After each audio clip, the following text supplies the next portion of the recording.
সংক্ষিপ্ত বক্তব্য রাখবেন দাওয়াত তাবলীগের মোহাম্মদপুরের প্রতিনিধি মাওলানা ফয়সাল।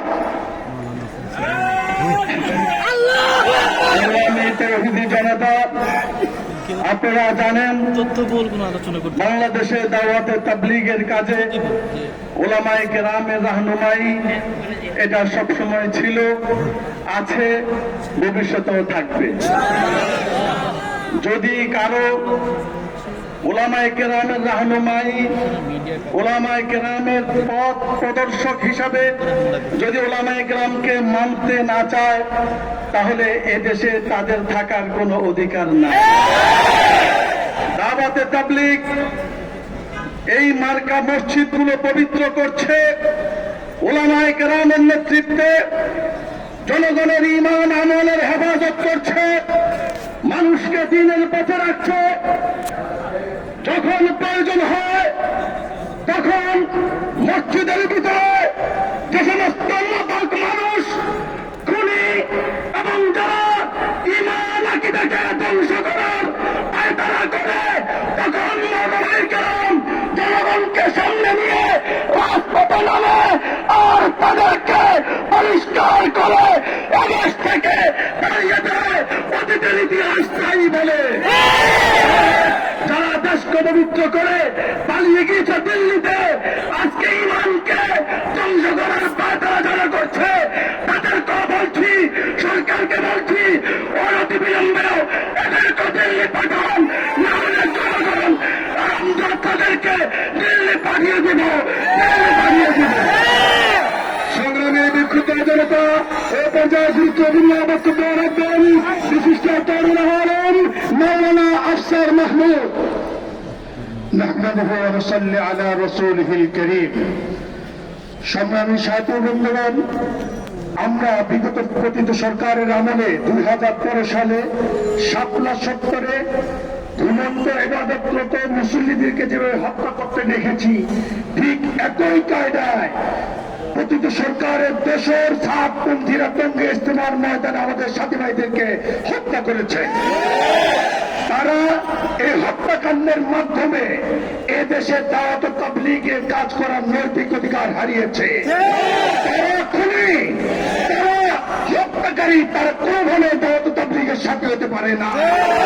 তারা এদেশে ইজতেমার নামে কোনো কাজ করতে পারবে না, দাওয়াত তাবলীগের নামে কাটখানা কোনো কাজ করতে পারবে না। এদেশে ইজতেমা একমাত্র আলেম উলামাদের অধীনেই হবে ইনশাআল্লাহ। সংগ্রামী বিক্ষুব্ধ জনতা এ পর্যায়ে বক্তব্য রাখবেন যাত্রাবাড়ি জুনের দাওয়াত তাবলীগের দায়িত্বশীল মাওলানা আমদাদুল্লাহ। সংগ্রামী উপস্থিতি, আমরা কখনো চিন্তা করে উঠতে পারিনি যে 5ই আগস্টের পরে আমাদের ছাত্র ভাইরা অতর্কিতভাবে শাহাদাত পালন করতে হবে। জঙ্গি মাঠ যখন সরকার অনুমোদিত তরিকায় আমাদের ছাত্ররা এবং সরল মানা তাবলীগের সাথীরা কাজ করতেছিলেন, তখন গভীর রাতে এই বিতর্কিত সাতপন্থী আমাদের ছাত্র এবং সাথীবৃন্দকে শাহাদাত পালন করেছে। এই স্বাধীন রাষ্ট্রে এই খুনিরা ওপেন ভাবে হাঁটবেন, ওপেন ভাবে জামিন পাবেন, এটাই বাংলার তৌহিদি জনতা গ্রহণ করে নিতে পারে না, পারে না, পারে না। সংগ্রামী বিক্ষুব্ধ জনতা এ পর্যায়ে গুরুত্বপূর্ণ বক্তব্য রাখবেন বিশিষ্ট আলেম মাওলানা মুজিবুর রহমান হামিদি।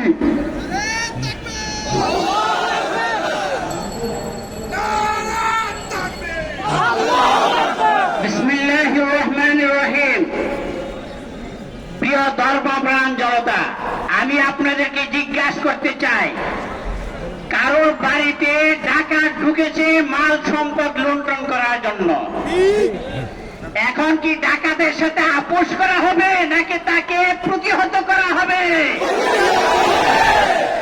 তাবলীগের মধ্যে মুসলমানদের ঈমান হরণ করার জন্য সাতপন্থীরা ইহুদিদের এজেন্ট হিসেবে কাজ করছে। এখন কি সাতপন্থীদের সাথে আপোষ হবে নাকি তাদেরকে নির্মূল করা হবে? সংগ্রামী তৌহিদি জনতা, তাই আমাদের ঈমান আকীদাকে হেফাজত করতে হবে। সাতপন্থীদেরকে